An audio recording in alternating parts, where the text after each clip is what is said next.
उपन्यास मैला आंचल भाग 2 में हम बात करेंगे मैला आंचल उपन्यास के मुख्य नारी पात्रों के विषय में। कहते हैं कि रेणु का उद्देश्य मेरीगंज के आसपास के सामाजिक जीवन का रोजनामचाना ही लिखना नहीं था, बल्कि उनकी कलम की महत्ता इसी बात में है कि उन्होंने सामान्य कहानी को कहते हुए बारीक मुद्दों को इस तरह घुला दिया कि सूक्ष्म दृष्टि वाला पाठक ही उन बिंदुओं को समझ पाता है जिन्हें रेणु कहना चाहते हैं। नारी शोषण, चाहे वह परिवार में हो या फिर संस्थागत, दोनों को अपने कटु विभत्स रूप में रेणु ने दिखाया है। लक्ष्मी का किरदार रेणु ने गढ़ा ही इसीलिए है ताकि सामाजिक धार्मिक संस्थाओं में मठों में होने वाले शोषण और व्यभिचार को उभारा जा सके। इससे पाठक समाज की लिंग भेदी नैतिकता के सामाजिक निहितार्थों को सोचने पर मजबूर होता है। उपन्यास की शुरुआत में ही पात्रों का परिचय देते हुए रेणु लक्ष्मी के महंत सेवादास द्वारा किए जाने वाले शोषण पर व्यंग्य के माध्यम से बड़ी तीखी बात लिखते हैं कि लक्ष्मी अब जवान हुई है, लेकिन लक्ष्मी के जवान होने से पहले ही महंत सेवादास की आंखें अपनी ज्योति खो चुकी हैं। पता नहीं लक्ष्मी की जवानी को देखकर उसकी क्या हालत होती। रेणु ने लक्ष्मी के मन के भीतर चल रहे उस अंतर्द्वंद को भी बड़ी बारीकी से दिखाया है, जिसमें लक्ष्मी का शोषण से आजीज हो चुका है, फिर भी उसके खिलाफ आवाज़ उठाने की हिम्मत नहीं जुटा पाती और मन ही मन कसमसाती रहती है। वह अपने शोषण के खिलाफ कोई प्रतिरोधमूलक या हिंसात्मक तरीका नहीं अपनाती, वह अनुनय विनय से उससे मुक्ति पाना चाहती है। वह अपने गुरु को बीजक की कसम दिलाकर ब्रह्मचर्य का पालन करने के लिए तैयार करती है, लेकिन बार बार पुकारे जाने पर बस मन ही मन कुंठित और व्यथित होती है कि अनेक बार कसम खाने के बाद भी उसे आज फिर महंत साहब पुकार रहे हैं। उपन्यास में लक्ष्मी नारी शोषण के चरम का प्रतीक तो है ही, लेकिन समाज में एक विधवा और अबला नारी की क्या स्थिति होती है, इस बात पर रेणु ने मंगला देवी का आधार लेकर कलम चलाई है। मंगला देवी चरखा सेंटर की मास्टरनी है, जो कई साल से अपना घर बार छोड़कर विधवा आश्रम और अबला आश्रम में रह रही है। उन्होंने जीवन का कठिन संघर्ष देखा है और कई बड़े बाबू के घर आया का काम भी किया है। उनके शोषण पर व्यंग्य है। मंगला देवी ने दुनिया को अच्छी तरह पहचाना है। आदमी के अंदर के पशु को उन्होंने बहुत बार करीब से देखा है। अबला नारी हर जगह अबला ही है। एक असहाय औरत देवता के संरक्षण में भी सुख चैन से नहीं सो सकती। इस पंक्ति के माध्यम से रेणु ने पुरुष के यौन हिंसक और पितृसत्तात्मक प्रवृत्ति को तीक्ष्णता से उजागर किया है। कहते हैं कि किसी भी शोषण का सबसे चरम और निकृष्टतम रूप वह होता है जब शोषण से पीड़ित व्यक्ति अपने शोषण के लिए स्वयं को ही जिम्मेदार मानता है।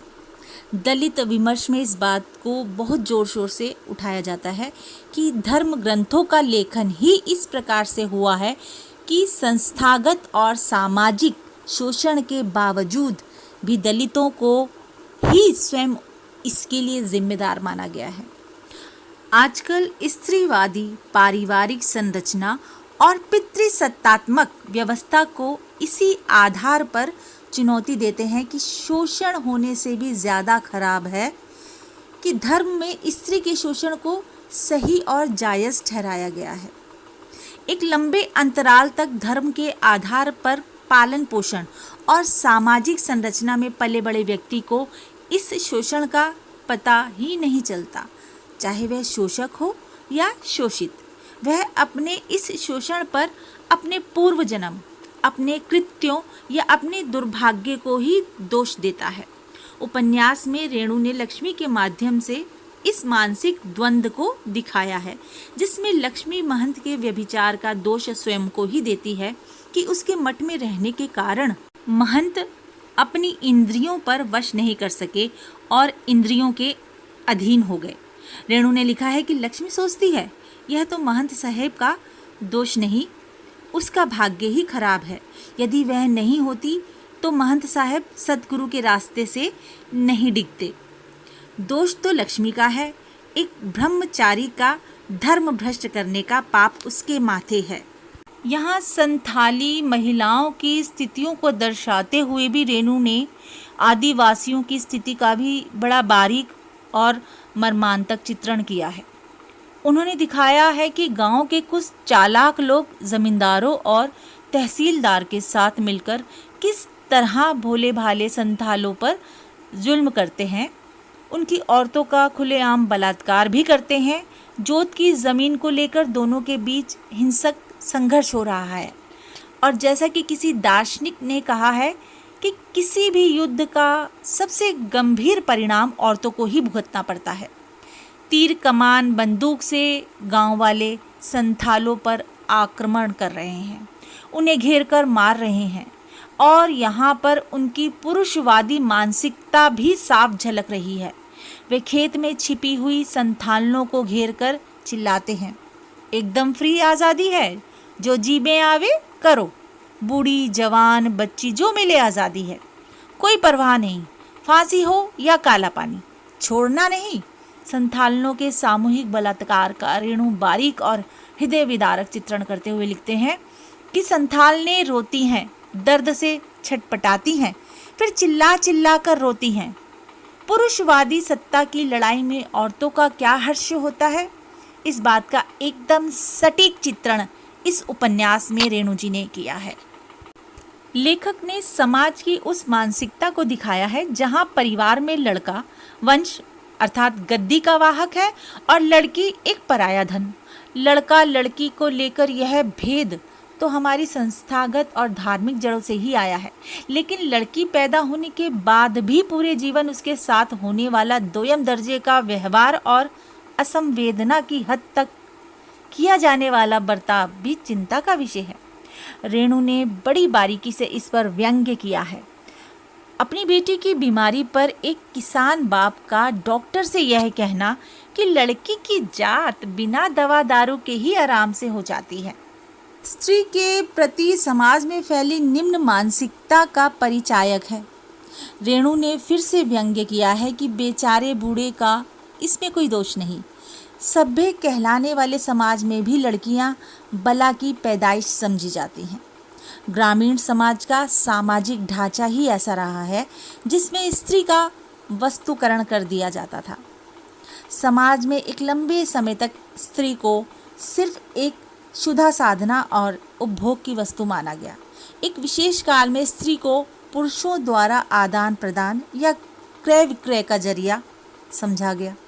महिला के वस्तुकरण पर लेखक ने कई बार उपन्यास में संदर्भ स्पष्ट किए हैं। गांव वालों में महिलाओं के प्रति यही मानसिकता है। जोरू जमीन जोर का नहीं तो किसी और का, जमीन जैसी निर्जीव वस्तु के साथ महिला की तुलना अपने आप को समाज की असंवेदनशीलता को दर्शाती है और जोर आजमाइश की कुंठित मानसिकता को भी उजागर करती है। गांव समाज के होने वाले झगड़ों में बंदिशें सबसे पहले महिलाओं पर ही लगाई जाती हैं। शिकंजा सबसे पहले महिलाओं पर ही कसा जाता है और इस शिकंजा कसने की डोर किसके हाथ में होती है? पुरुषवादी सत्ता के हाथ में होती है। राम प्यारिया जो है वो जब नए महंत की दासिन बनने जा रही है तो भी पंचायतों से जाति के आधार पर नियंत्रित करना चाहती है। एक अन्य प्रसंग में तंत्रिमा टोली में होने वाली पंचायत में यह निर्णय होता है कि अब कोई भी औरत बाबू टोला के किसी आंगन में काम करने नहीं जाएगी। ऐसा ही अन्य प्रतिबंध गहलोत, कुर्मी, पोलिया और कुशवाहा टोले में भी लगाए जाते हैं। बड़ी बारीकी से देखें तो ये प्रतिबंध पुरुषों के लिए नहीं है, सिर्फ महिलाओं के लिए हैं। पुरुष आज़ाद है किसी भी टोले में आने जाने और उठने बैठने के लिए।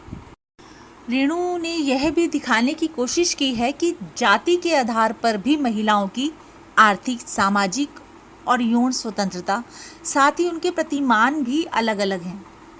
उच्च जाति की महिलाएं अधिक बंधनों की शिकार हैं, जबकि तथाकथित दलित महिलाएं इन मामलों में अधिक स्वतंत्र हैं। दरअसल यह स्वतंत्रता उनके लिए कोई उपलब्धि नहीं है। इस स्वतंत्रता के पीछे भी उन्हें नीचे समझने की सोच छिपी हुई है। उच्च जाति की महिलाएं जहां जातिगत भेदभाव से परे हैं, तो लैंगिक भेदभाव की ज़्यादा शिकार हैं। ब्राह्मण अपनी पत्नी का इलाज इसलिए नहीं करवाना चाहता क्योंकि वह दूसरे पुरुष मतलब डॉक्टर के सामने उसे अर्धनग्न नहीं देखना चाहता। इसी प्रकार कमली का गर्भधारण पूरे परिवार के लिए कलंक है, जिसे वह 1 साल तक छिपा कर रखती है। इसके विपरीत फुलिया, जो अपना यौन संबंध 3 व्यक्तियों के साथ रखती है, उसको इस बात का ना तो कोई अपराध बोध है और ना ही नैतिकता की कोई परवाह। यद्यपि रेणु ने इस स्वतंत्रता को दर्शाते हुए समाज में दलित महिलाओं के प्रति यौन आग्रह को लेकर फैले पूर्वाग्रह को भी दिखाया है। उच्च जातियों के बीच होने वाले बातचीत और हंसी मजाक में दलित महिलाओं का अधिक सामंती और कुरूप चित्र भी दिखाया है। और इसके अलावा लेखक ने कुछ चरित्रों के माध्यम से स्त्रियों के प्रति दोहरी मानसिकता का भी परिचय दिया है। बालदेव और कालीचरण एक और दूसरी स्त्री के प्रति एक विशेष प्रकार की सोच और कुंठा से ग्रसित है, और दूसरी ओर कुछ स्त्रियों के प्रति उनके मन में श्रद्धा और आदर का भाव भी है। दरअसल इस दोहरी मानसिकता के पीछे स्त्रियों के प्रति एक सर्वस्वीकार्य सामाजिक समानता का भाव ना होना प्रमुख है। प्रेम एक उन्मुक्त और बंधन तोड़ अभिव्यक्ति है। नियम और कायदे भंग करने की कामना और कोशिश ही इसका मूल है, जबकि समाज का आधार नियम प्रधान व्यवस्था है और इससे बाहर जाने वालों पर समाज लगाम लगाने की कोशिश करता है। इसी लगाम और नियंत्रण के भय से प्रेम कई बार एक छिपी हुई या छिपाई जाने वाली अभिव्यक्ति बनकर रह जाता है। प्रेम की परिभाषाएं और प्रतिमान हर समाज के लिए अलग अलग हैं। साम्यवादी तो प्रेम पर व्यंग्य करते हैं कि प्रेम सिर्फ एक पूंजीवादी अवधारणा है, क्योंकि लड़कियों के सपनों में राजकुमार आते हैं, मजदूर नहीं। रेणु मैला आंचल में समाज, प्रेम और व्यक्ति के इस जटिल संबंध को अभिव्यक्त करते हुए विद्रोह की चिंगारियां दिखाते हैं। कमली और डॉक्टर का प्रेम इन्हीं संबंधों की परिणति है। डॉक्टर कमली को इंजेक्शन का डर दिखाता है, फिर मीठी दवा के रूप में ब्रोमाइड देना शुरू कर देता है। वह मीठी दवा और बेतार के यंत्र रेडियो से कमली का इलाज करता है, लेकिन धीरे धीरे उसके प्रेम में बीमार हो जाता है।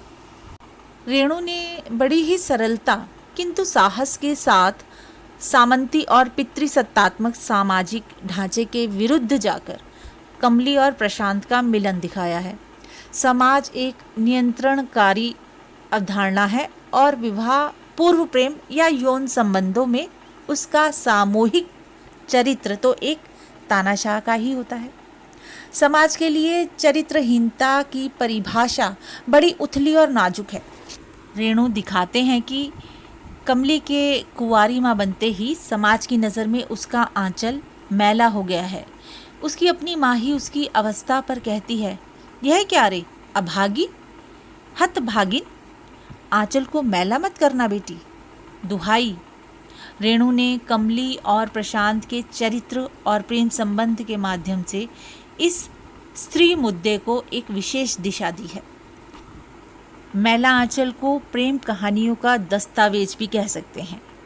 हर एक प्रेम कहानी के पीछे एक विशेष नारी मुद्दे की अभिव्यक्ति जुड़ी हुई है।